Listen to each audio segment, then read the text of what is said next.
umva ngukubita akantu ka sikirize hariya ni surprise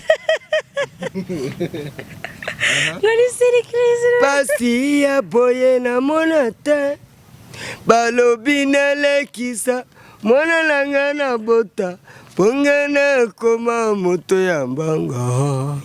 yekebelenga Yaka my boyfriend yabyumva rero urabona ko mu rukundo tumeze neza nubwo keza hari ubwo nyine nabo baba bari mu byabo ariko urukundo n'ingara urumva ko nyine urukundo rubabaze kuba too much man. Nataka tuwe na watoto baby, nataka tuishi wote pamoja, nataka niwe na wewe milele. Gusha koko tujye kugira Canada. We are going to fly, we are flying, so nyuma y'igihe gito tuwa flying twebwe turaflying nukurira indege rutemikire muzatubona hejuru.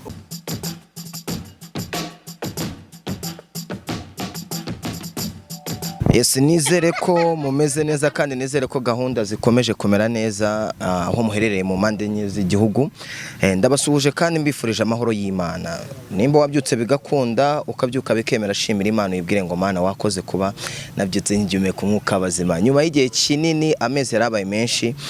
mutabona YAKA Mwana kuri kamera za yawe TV nuko hari byinshi twe turi gutunganya kugira ngo bibashe kugenda neza yakatumuzaniye yuzuye neza.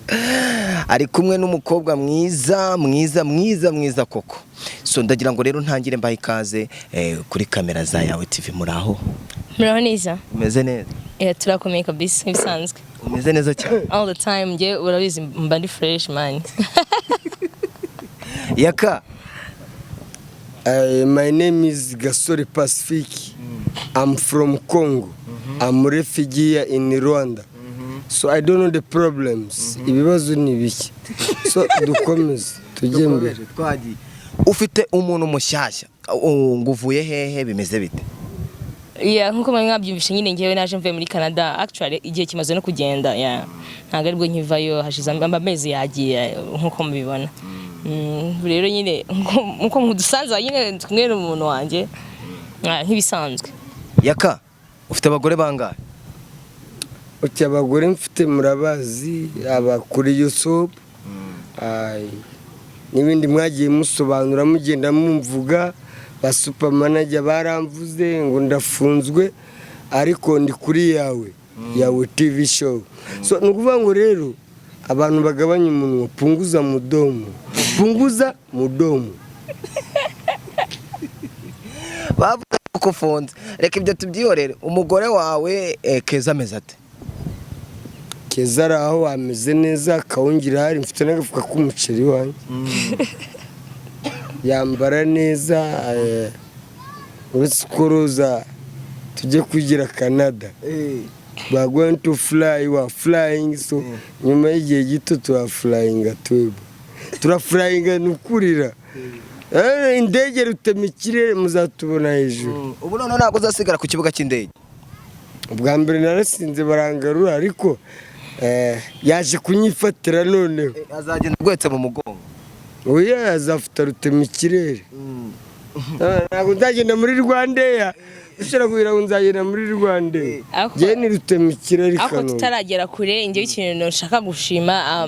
nshaka gushimira umugabo wanjye. I'm so excited because nowadays the way he's talking English it's very nice. Like before he used to fear, he used even to feel like no I can't try, but right now because I think we are together that's why, isn't it? Ubwo sanze icyongereza ari kuvuga none hari icyo yaborotse atakize neza. No, come on. No. It can never happen. Distinguished ladies. He's learning every day, you understand? You know, before he fly to US, he have to learn English and other languages. And as you hear, he can talk English very well right now. Please wait. In order to achieve the processes for reconciliation, it is the session that the culture. Yeah. Can you hear that? Yaka vugisha ukuri icyongereza kubwiye ngo buri munsi urakiga umaze kumenya ikingana gute none ku buryo bizeye ko nujya muri Canada uzakivuga. None se ngewe icyongereza mvuze in order to achieve the processes for reconciliation. It is the session that the culture for infinity be requested forever. Mugiye kuganira wowe nawe mu cyongereza. None niwe ugiye kumutereta. Yeah, twakoresha indimi nyinshi rega twego tuvuga indimi nyinshi. Azi Igiswahili, avuga Lingala, avuga English, you know. We can try all languages, man. Noneho muganire nk'abakunzi mu Giswahili. Oya, okay. Ibyo ngibyo nageye yatuzanye. Ibyo tubikorera mu rugo urumva none nyine ubu turi kuri ya TV rero nago twakundana gusa nyine. No, let's do our job actually. Yeah. Yaka, gaho noneho ugira ijambo mubwira cyangwa nk'amagambo nk'atanu mu Giswahili. Basi ya boye na morate balobi na lekisa sherina ngana bota pongana koma moto ya mbongo sheri yo kabolingo Shirika nange mubwire. Nataka niwe nawe wa milele, nataka tuwe na watoto baby, nataka tuishi wote pamoja, nataka niwe nawe wa milele. Aje gusha koko. Sha noneho gahunda ni yayindi. Ubu Yaka uje kumutwara ariko mfite ikibazo kimwe cy'amatsiko. Yaka ko yakoze ubukwe agakorana ubukwe na Keza. Urabigenza ute? Ibyo ngibyo byarashemutse by the way, byanakemutse mbere yuko nza mu Rwanda urumva kubera ko kuba barakoze mariage nkuko nababwiye all the time njyewe ndabizi nabiri ko bayikora bakundana, I know everything. Rero umva ngo nije mu gakino mbizi ko hari undi muntu ku ruhande kandi I accepted to be with like kubana nabo uko bameze, ariko ndavuga ngo icyambere ni uko nyine umukunzi wanjye ngomba kuba turi kumwe all the time. Umva ngukubita akantu ka sikirize hariya surprise. Nari surprise. Basi ya boye na monata balobi na lekisa mwana langana bota pongana koma moto ya mbanga ya kebelinga. Yaka my boyfriend urabyumva rero urabona ko mu rukundo tumeze neza nubwo Keza hari ubwo nyine nabo baba bari mu byabo ariko n'urukundo n'ingana boringo urumva ko nyine urukundo rubabaze kuba too much man. Rero ibya Keza I don't care, you know. What I care about is just ukuntu yakankunda nibyo nyine nitaho, then mambo ya Keza sitaki kujua hata sitaki kusikia size. Ariko ibi uri kuvuga kuba utitaye ku bya Keza. Mwana reka muri imbere frakata noneho ni akofuromid yegewo yakana kabela yo bizu yakawa haje gushya koko. Yes, nari ngiye kukubaza uri kuvuga ngo ibya Keza ntago byitayeho cyangwa se uzakora ikintu gishoboka icyo cyose kugira ngo yakamugumane. Nkibaza ufite amahirwe angana gute ko wizeye yuko yakamuzagumana? Amahirwe ndafite 90% kubera ko nta nubwo ibyo uvuga ngo wenda ngo yakango ngakunda amafaranga yakarankunda nkuko mumaze kubibona, yakanyitaho amakeya zirenze urugero like na kubona umugabo kuririmbira kuri iki gihe ntago byoroshye. Actually rero ni umusore romantique cyane nkuko mwabibonye. Rero me I believe in myself like ndizeye uretse n'ibyo ngende mu kirarugendo reba n'ishati nambaye.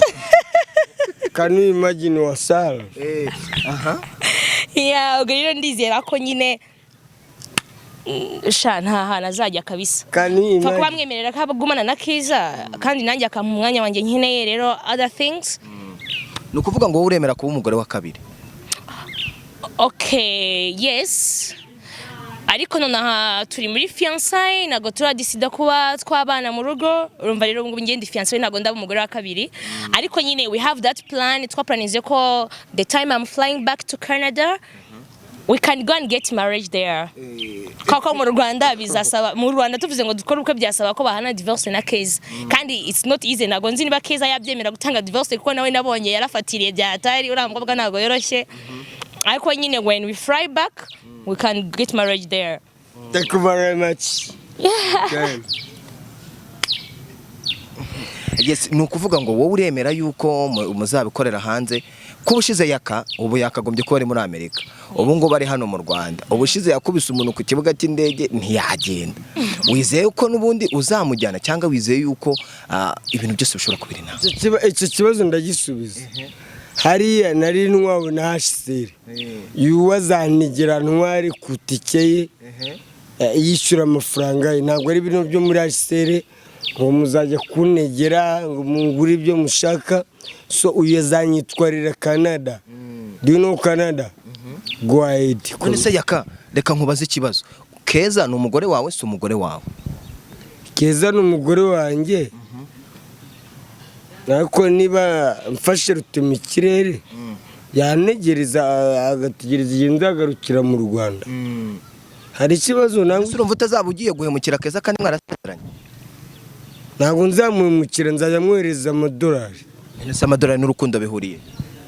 amadolari n'urukundo oya bagiye bavuga ngo nta je teme inzara igutema amara rero ntabwo azakomeza kugumana na Keza kandi wenda nta mafaranga harahagije rero he have to move and work and like naba no mafaranga nyine azita ku mugore hari icyo bitwaye Keza rwose twe ntacyo dutwaye there is no problem niba ngewe nzajya mu France arya Canada uretse yuko nyine tuzagenda na Amerika ariko humura nawe uzagerayo Keza wanjye wangayi umutima I see that you know yourself so Keza ku mutima wa Yaka azahoraho Rose hari abantu wenda hano mu Rwanda bamaze kumenyera Keza na Yaka ni igiki cyatumye cyangwa ni igiki cyakwatractinze kuri Yaka kugira ngo uvuge ngo ukunze Yaka nko nigeze kwivuga kera burya Yaka wenda twaniganyeho kera yes rero none turatandukana ariko nyuma yo kujya muri Canada nakomeje kumuflowinga on Facebook everywhere on YouTube ariko ikintu cyanya attractinze cyambere Yaka icyambere ni umusore mwiza as you can see icyakabiri ni umusore romantic nkuko mwabibonye today ubundi byimva amazi igihe abihisha ariko uyu munsi wenda ntago afite ukuntu yabihisha ariko he's very romantic guy urumva icya gatatu nuko ibikorwa yakoraga like amafilme yakinaga mu butumwa bugufi bitewe na message zabaga zirimo byatumye mba excited urumva nkajya nkurikirana nyine ayo maseries akina nkareba how he's acting YouTube ihuza abasitari bose so abasitari twarahuye ibyo bikorwa byose yakoze yaje kuba umustar ukomeye mu Rwanda then byatumye mba excited ndavuga ati uyu muntu amugize umuntu wayakunda yabasha kumanaginga maybe urugo please wait YouTube is society kinundira YouTube ihuza abasitari bose so nimshaka kwishyira hejuru rero nk'abareba supermarket wa sell down you cannot achieve reka nyine dukomeze content so you cannot reka madama wari uri kumbwira ati ni ikintu cyatumye Yaka umwiyumva ni cyatumye mwiyumvamo urumva ariko na nyuma tuje guhura nasanze ari umugabo uri very special as I said like more than other guys I have met before yes usanze n'umugabo mwiza uri romantique nkibaza Keza ko basezeranye nibyo nakubashije imbere ya hose bakora ubukwe uravuga ati Yaka ngiye kumutwara urumva wowe nta cyaha uzabukoze imbere ya Keza cyangwa wabanje kubimusaba Keza nta kintu nakirirwa musaba nje nakubwiye ko what I'm following right now it's my love like nje kindi gukurikirana urukundo rwanjye mine niba yakankunda urumva nanjye nkabamukunda why do I have to go and beg someone I don't need that you understand me rero ibyakeza n'ubukwe bwe none se niba ngaye bakora ubukwe bagana divorce that is something easy you understand rero me I don't care about that shit as long as I know Keza she's there as a wife of Yaka kandi ntacyo bintwara ngo tanukira umugore no ntabwo ndi kumutuka bihinduye isura uri kuva icyongereza cyinshana kare episode zarambanga karakeba siko okay katubwishya mbanga bakembisa fore bakembisa Rwanda nyine yozol ba green nese ko tangiye kunuka nanjye mwiringana icyongereza ngayi kutangiye kunuka se mwiringana ngayi ngo wowe gabanya volume mabuja tazatuka Keza none se ikibazo ufite n'icyongereza cyangwa ikibazo ufite n'amagambo mvuze hoya none se ninde wamututse none se njya kuza mu Rwanda sinanzi ko muri kumwe nigeze nkubangamira masina nkakizo wanozo kumuna yuri kumureba nanjye ko ndi kumureba sari he nanjye ko ndi fiancé wawe ndi kumureba ari hehe umuhaya kamuhoza yaka none se yaka mwana keza ibintu byose arabiguha keya zose araziguha kukimara amafaranga urabibona keza ugiye kumusigira iki agiye kunwara muri Canada keza nzamwohereza ku mafaranga y'uyu ningerayo akama amadolari nohereze keza nawe aryeho amadolari aryoha I see that you know kukimara amafaranga ariko aragukeneye nagakeneye amafaranga yawe ntabwo ari kimara amafaranga ni kitubabaza kitubanya kitubabaza kitubanya so oya Rosa arankunda urabona ko yavuye muri Canada nzari amadolari keza rero agomba kuyarya just finish ariko yaka uranyibukije yazanye amadolari arabizi ko wigeze gutwara igihembo cy'umuntu uyoboye mu Rwanda sibyo ku mafaranga byibura wowe nakayikano wigeze umukorera ikamwereka ko nawe umukunda kumukunda arabizi ko mukunda Rosa ariko ziko mfite umugore Okay, wenda mufashije ngewe ikintu wenda yakayankoreye kuva nagera mu Rwanda urumva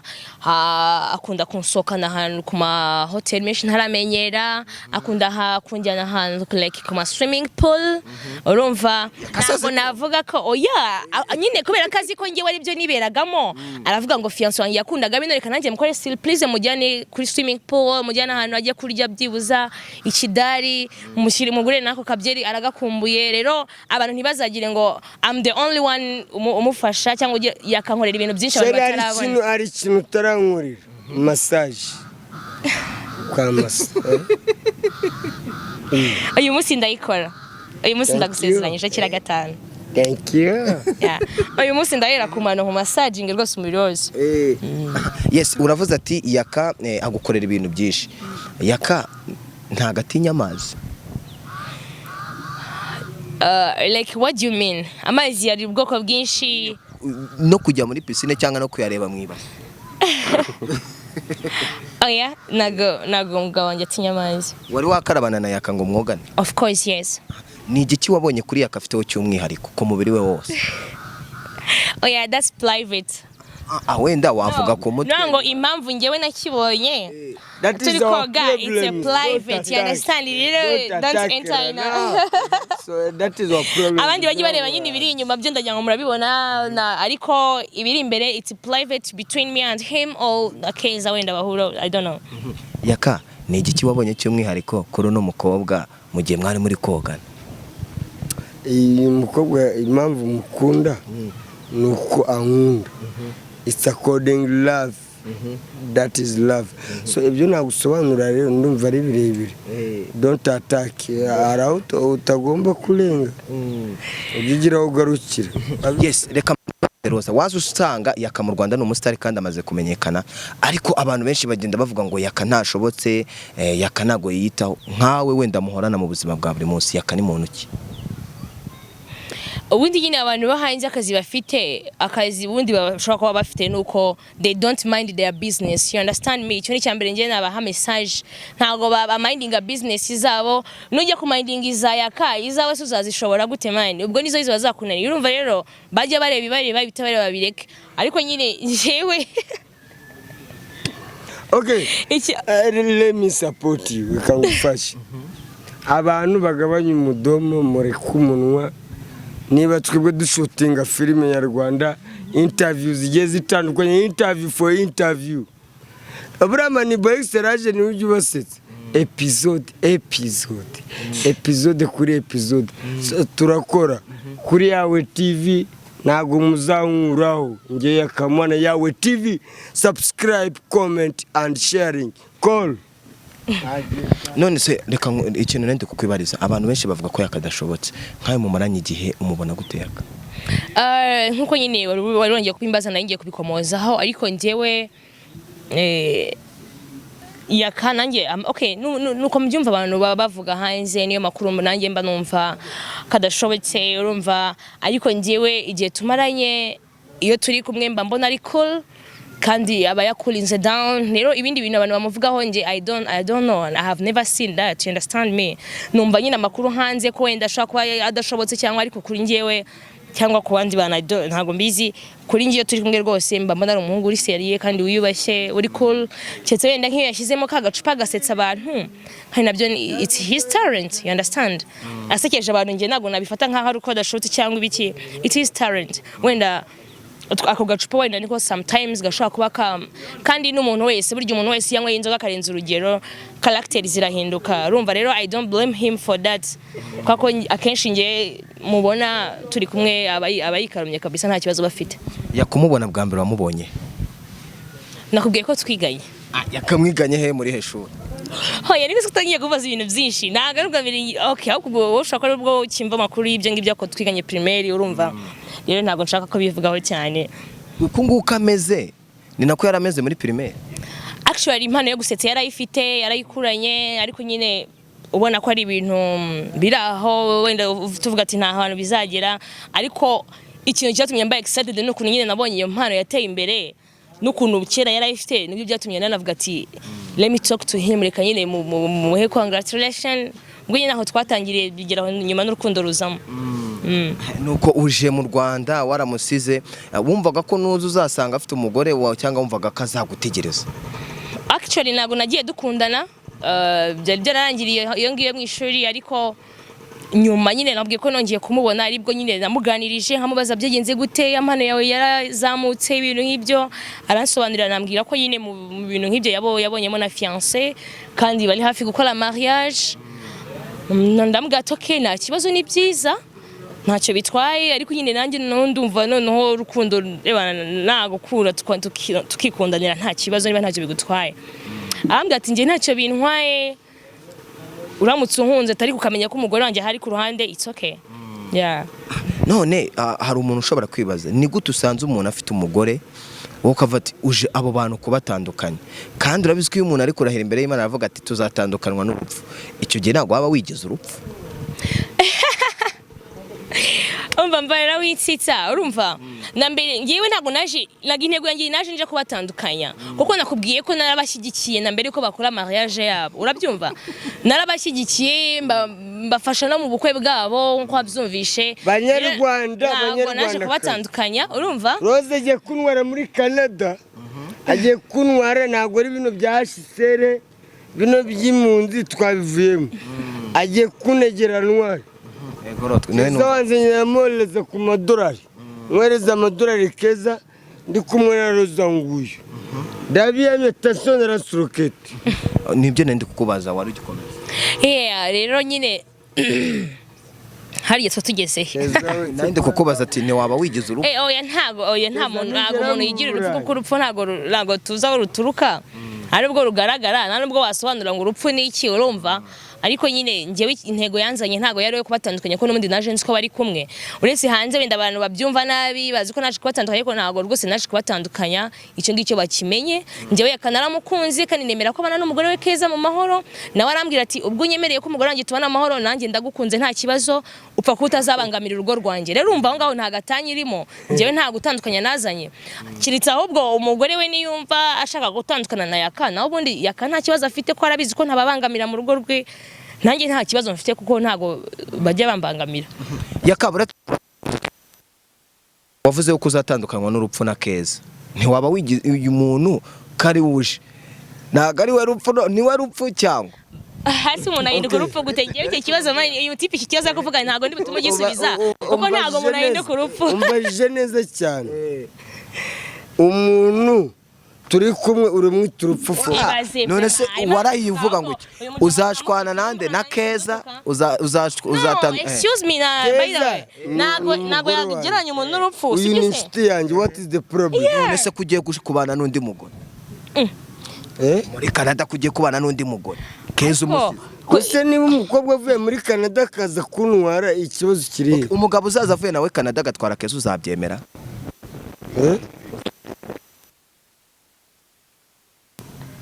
wapi kubera iki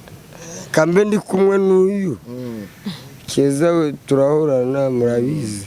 n'ubukwe bwarabaye kuri YouTube murabizi so I think that there is no problem because so niba nkunda nanjye ndamukunda none ikibazo rero cy'amatsiko yakayikundira agacupa yakayikundira akanyama muri Canada bimeze biti uzabimuha uzabasha kubimuha ko Keza we yabimugeneraga isaku yindi iyo uhinduye klima ujyana n'ibyo hasanze urimo urumva ubwo rero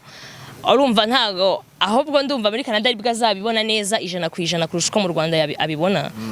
kuko here life is not easy like hariya ndumva aribwo azabibona 100% kurusha uko hano yabibonaga. Ese ko yaka abakobwa bose bagiye bakundana guhera kuri Keza uretse Keza wamunaniye ku bantu bose yagiye akundana nabo yagiye abasaba ngo baryamane cyangwa se ngo abasabe kuri avance ntago aragusaba erega Keza kawe namva ngo Keza rero wagira ngo yaranduze nakorozi nzajya kukuvuza humura Rose niwe nandi kubaza njye bice ninavuga nuko iyo ukundana n'umuntu of course you have to make love with a person njye ntago ari big deal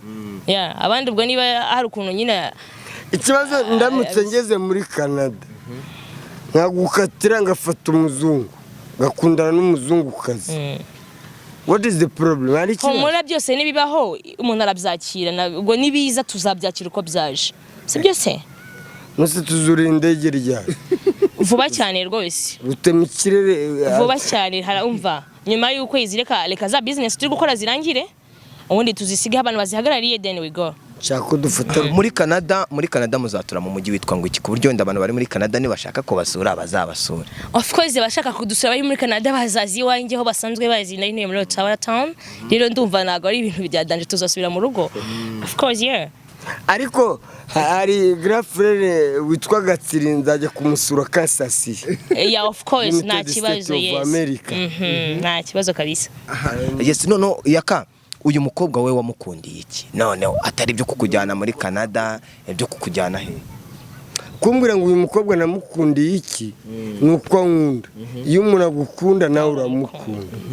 that is correct I think that what is the problem nta kibazo gihari ise rero n'amahirwe ndakwibonera mu minsi yashize bavuze ko yakaba arafunzwe byarabaye nyuma yuko bagufatiye agapfukamunwa bakagufunga bakagufungura byarabaye ntibyabaye ukigufungwa nsanzwe mfungwa nkuko nawe wafungwa nari narengeje amasaha ariko badushiriyeho 3:00 tugomba kunywa byeri kugeza 3:00 z'ijoro none se guna dusoza ikiganiro none se giye tugana ku musozo yaka uyu mukobwa ni igiki wabonyeho afite cy'umwihariko kuri we uyu mukobwa rero icyo namubonyeho ni urukundo so iyo umuntu agukunda nawe urabibona hari ukuntu umukobwa kuganiriza ukavugana urukundo ruragaragara so love is love thank you nta kindi namubonyeho urukundo gusa wamubonyeho love none ngaho ugira ikintu umubwira noneho dusoze subscribe comment amagambo yanyu turakeneye commentaire zanyu ibigambo byanyu so we need but this is Rose YAKA Mwana OG ubutumwa bugufi Papara TV so ndabanza gushimira Vidi Frank umuyobozi w'ubutumwa bugufi tumushimira muri rusange n'abatadukunda twebwe turabakunda ubutumwa bugufi subscribe comment and sharing ko nta kintu ubwiye Rose naye nkubwiye ngo gira ikintu ubwira Rose okay Rose ndamukunda uretse ko mfite umugore ariko Rose nzahora mukunda I'm gonna love you forever thank you so much Rose ni iki wabwira Yaka nanjye ikintu nabwira Yaka nuko ndamukunda n'abarabizi you know kandi he's a cute guy as you see I like the way you are romantic baby you know can you kiss me no ijye turikorera mu rugo banya urumva iri cyambere nyine reka banze nkubwire nyine icyambere nakubwira nuko urumva nyine gikomeza ubu umugabo mwiza witware neza urumva kandi urukundo rwacu rubike neza urwiteho urwuhirira nyine rukore neza ruzamuke nta urumva ibintu nk'ibyo njye kurimbira karimbo ko gusezeraho kandi ni nkuko bikomojeho turanakinana mu butumwa bugufi urumva rero ni umuntu tuba turi kumwe all the time batwange urumva bashaka batwange zatwanga baruhe bazatwanga abantu badukurikiye nabo ntibakayibagirwe gukora subscribe ku butumwa bugufi series yes no kuri Rwanda Paparazzi channel rero nyine Rwanda umuntu wajya uretse nkwereke soma hano hantu ukuntu handitse